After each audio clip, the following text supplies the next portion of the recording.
오늘 이 시간에는 하이델베르크 요리문답 그 73번째, 73번째 시간으로 어린 양의 피에 그 옷을 씻어라는 제목을 가지고 본문 말씀인 요한계시록 7장 13절로 14절 말씀을 통해서 하나님께서 저와 여러분에게 주시는 말씀 함께 나누도록 하겠습니다. 우리가 하이델베르크 요리문답 살펴보고 있습니다. 특별히 세례에 대해서, 성례에 대해서, 그리고 세례에 대해서 우리가 살펴보고 있는 중입니다. 자, 이 73문, 72문은 무슨 질문이었을까요? 물에 의한 외부적 씻음 자체가 죄를 씻어줍니까? 라는 질문이었고, 그 답은 아닙니다. 오직 예수 그리스도의 피와 성령만이 우리의 모든 죄를 씻어줍니다. 그래서 물에 의한 외부적 씻음이 능력이 있는 것이 아닙니다. 그것은 이제 예수 그리스도의 피와 성령만이 우리의 모든 죄를 씻어준다는 것에 대해서 지난 시간에 살펴보았습니다. 73문은 무엇입니까? 그러면 왜 성령께서는 세례를 중생의 씻음과 죄의 씻음이라고 부르십니까? 라는 질문이었습니다. 중생의 씻음과 죄의 씻음이라고 왜 부르십니까? 그것에 대한 해답을 하이델베르크 요리문답은 이렇게 말하고 있습니다. 거기에는 충분한 이유가 있습니다. 우선 물이 우리 몸의 더러움을 씻어주듯이 그리스도의 피와 영이 우리의 죄를 씻어준다는 점을 하나님께서는 우리에게 가르치시려는 것입니다. 더욱 중요한 것은 우리의 몸이 물로 육체적으로 씻어지는 것처럼 실제로 우리의 죄가 영적으로 씻어졌음을 하나님께서는 성령의 보증과 표시로 확증시켜 주시려는 것입니다. 그래서 왜 성령께서는 세례를 중생의 씻음과 죄의 씻음이라고 부르냐면, 첫 번째는 하나님께서 이렇게 물이 우리 몸의 더러움을 씻어주듯이 그리스도의 피와 영이 우리의 죄를 씻어준다는 사실을 가르쳐 주시기 위해서라고 말하고 있는 것입니다. 두 번째는 그것을 성령의 보증과 표시로 확증시켜 주시기 위해서 실제로 우리 죄가 영적으로 씻어졌음을 확증시켜 주시기 위해서 이렇게 말씀하신다는 것을 우리가 오늘 시간 배우도록 하겠습니다. 그래서 첫 번째로, 우선 물이 우리 몸의 더러움을 씻어주듯이 그리스도의 피와 영이 우리의 죄를 씻어준다는 점을 하나님께서는 우리에게 가르치시려는 것입니다.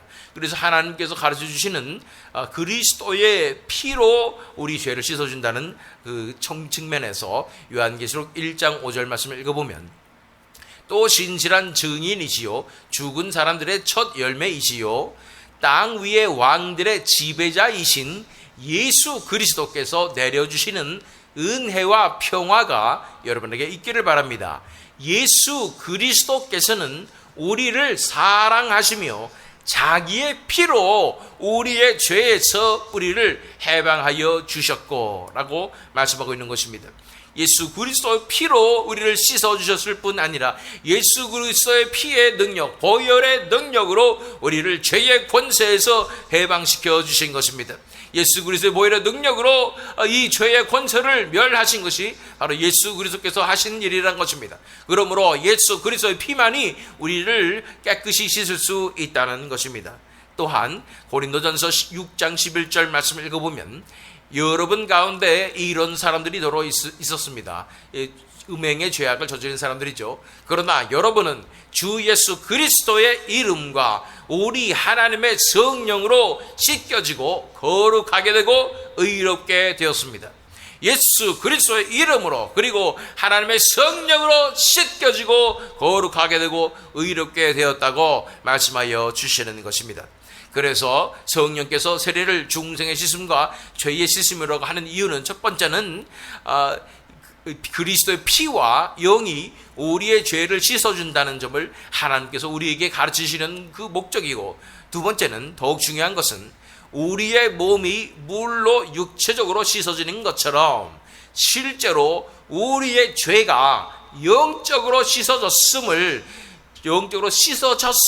이미 씻어졌음을 하나님께서는 성령의 보증과 표시로 확증시켜 주시려는 것이라는 것입니다.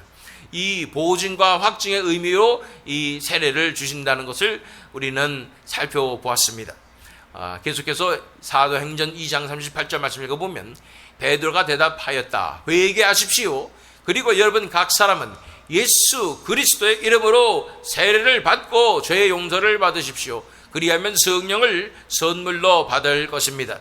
이 회개의 세례가 이루어져야 된다고 말씀하고 있는 것입니다. 그럴 때 예수 그리스도 이름으로 세례를 받을 때 또 죄의 용서도 받는 그 확증이 임한다고 말씀하는 것이고, 그 확증에 의해서 성령을 선물로 받을 것이라고 말씀하고 있는 것입니다.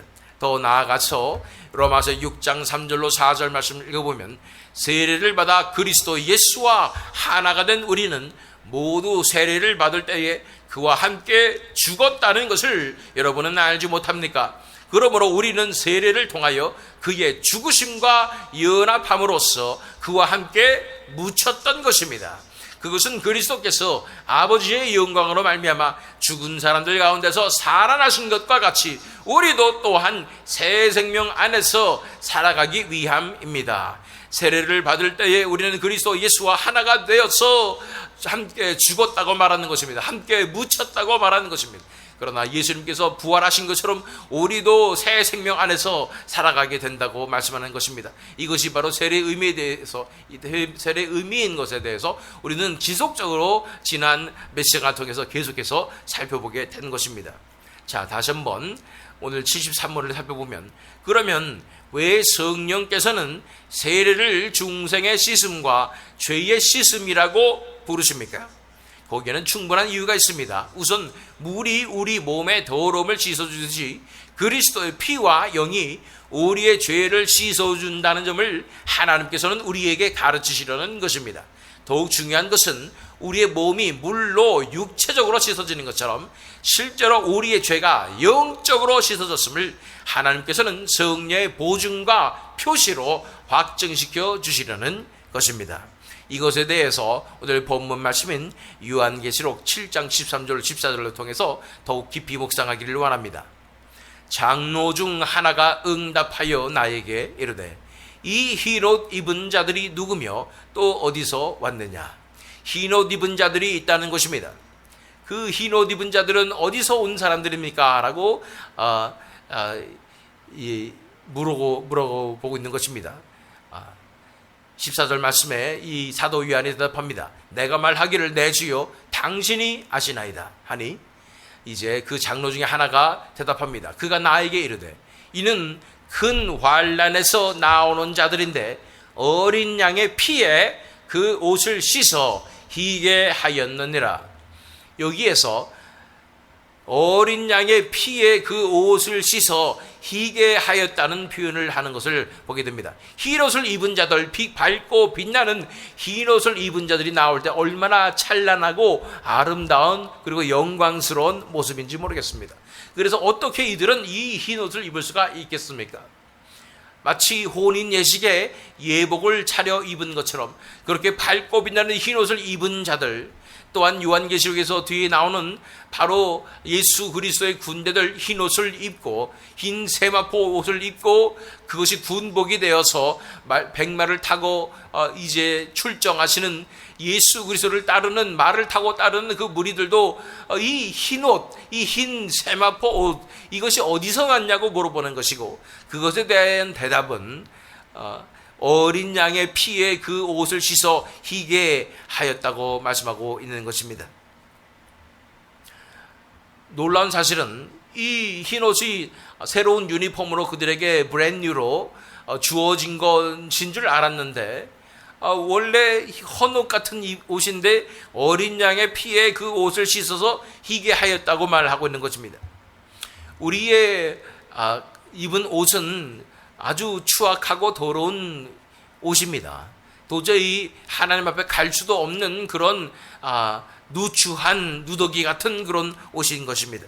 그런데 어린 양의 피가 우리에게 부어졌을 때 이 옷이 깨끗하게 빨아지게 되는데, 놀라운 능력으로 빛나고 깨끗한 찬란한 흰 세마포 옷이 된다고 말씀하여 주시는 것입니다. 이것은 놀라운 영적인 의미를 가지고 있다는 것을 우리가 살펴보게 되는 것입니다. 어린 양의 피에 그 옷이 씻어지는 것은 어떤 의미를 가지고 있습니까? 어린 양의 피에 세탁된다는 것이죠. 이것이 어떠한 의미를 가지고 있겠습니까? 첫 번째는 당연히 이 보혈의 능력이 있어서 그 어떠한 죄도 더러운 죄도 다 깨끗이 씻어주셔서 아주 밝고 빛나는 하얀 옷으로 바꿔주시는, 깨끗이 빨아져서 이 우리의 죄가 깨끗하게 씻어지는 것에 의미를 가지고 있습니다. 그 어린 양의 피, 어린 양의 보혈로서 우리 죄가, 더러움이, 이 부정함이 다 깨끗하게 되어서 흰 옷을 입게 되었다는 의미를 가지고 있는 것입니다. 그러나 두 번째로 우리의 신분이 세탁되었음을 말씀하고 있는 것입니다. 어린 양의 피에 그 옷을 씻어 희게 하였느니라. 우리가 갈라디아서 3장 27절 말씀을 읽어보면, 여러분은 모두 세례를 받아 그리스도와 하나가 되고 그리스도를 옷으로 입은 사람들이기 때문입니다. 그래서 우리가 세례를 받을 때 그것의 중요한 의미 중에 하나는 그리스도와 하나가 되는데, 그의 죽음과 하나가 될 뿐 아니라 그리스도를 옷으로 입는 것이라고 말씀하고 있는 것입니다. 예수 그리스도의 보혈로 빨아질 뿐 아니라 그 옷 자체가 예수님의 옷으로 바뀐다는 것입니다. 그래서 전에는 죄의 자식이었고 멸망의 자식이었고 그리고 마귀의 자식이었던 우리가 의의 자녀가 되고 영생의 자녀가 되고 생명의 자녀가 될 뿐 아니라 하나님의 자녀로서 신분 세탁된다는 것입니다.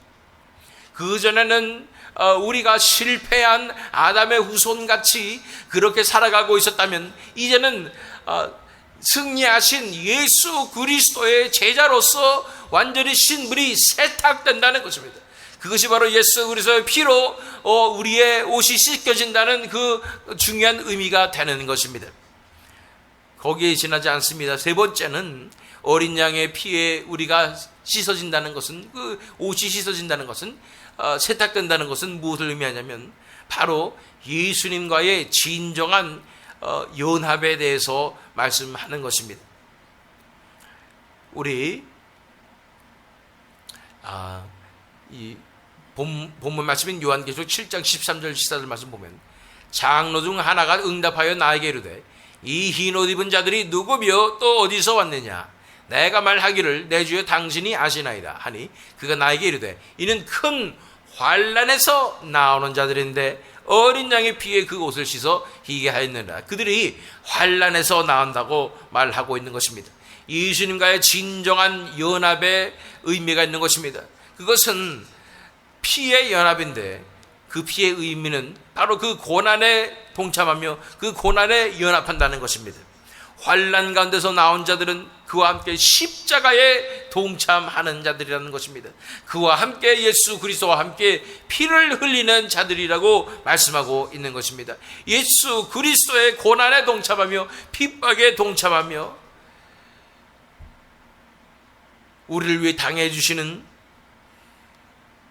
그들 대신에 당해주시는 그 예수 그리스도의 고난에 함께 동참하는 것입니다.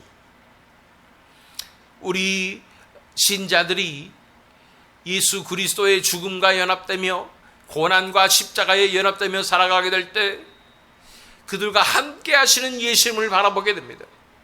예수님으로 옷 입혀진다는 것은 예수님께서 우리의 인생을 살아주신다는 의미이며, 그 핍박과 고난의 길, 십자가의 길을 걸어갈 때 예수님께서 그 고난을 당해주시는 놀란 은혜 가운데 서게 된다는 것을 의미하는 것입니다. 예수님과 연합하여서 그 길을 함께 걷게 된다고 말씀하는 것입니다. 이 죽음과 연합된다는 것은 십자가 고난과 연합된다는 것이고, 이 보혈로 씻겨진 흰 옷을, 예수 그리스도의 그 옷을 입음으로 우리는 예수님과 온전히 연합되어서 그 십자가의 길을 예수님과 함께 걷게 된다는 것입니다. 그러므로 이 세례의 의미는 우리가 예수님과 연합되어서 이제는 이 죽으심과 연합되며 십자가에 연합되어서 부활의 영광까지도 함께 참여하는 놀라운 소망으로 나아가게 된다는 뜻인 것입니다. 그렇습니다. 이 어린 양의 피에 그 옷을 씻어 희게 하였습니다. 우리의 옷은 너무도 더럽고 누추한 옷이었지만 어린 양의 피로써 우리의 옷이 깨끗하게 빨아져서 찬란하고 빛나는 흰 옷이 되었는데, 그것이 바로 예수 그리스도의 옷이라고 말씀하고 있는 것입니다. 예수 그리스도의 옷을 입은 자를 그래서 그리스도인이라고 불림을 받는 그 예수 그리스도의 진정한 제자들이 되어서 이 시대의 작은 예수가 되고 이 시대의 예수 그리스도의 신부인 교회가 되어서 우리는 이 사명을 감당하게 되는 줄로 믿습니다. 이러한 놀라운 영광 가운데 참여하며 이 세례의 의미를 우리가 묵상하며 예수 그리스도의 피로 깨끗이 씻어진 그 옷을 입고 이 시대에 하나님께서 우리에게 맡겨주신 이 부흥의 역사를 위하여 간구하는 이 기도의 용사로서 쓰임받으시는 저와 여러분 되시기를, 또한 이 새믿음 양로교회 되기를 예수 그리스도의 이름으로 축원합니다.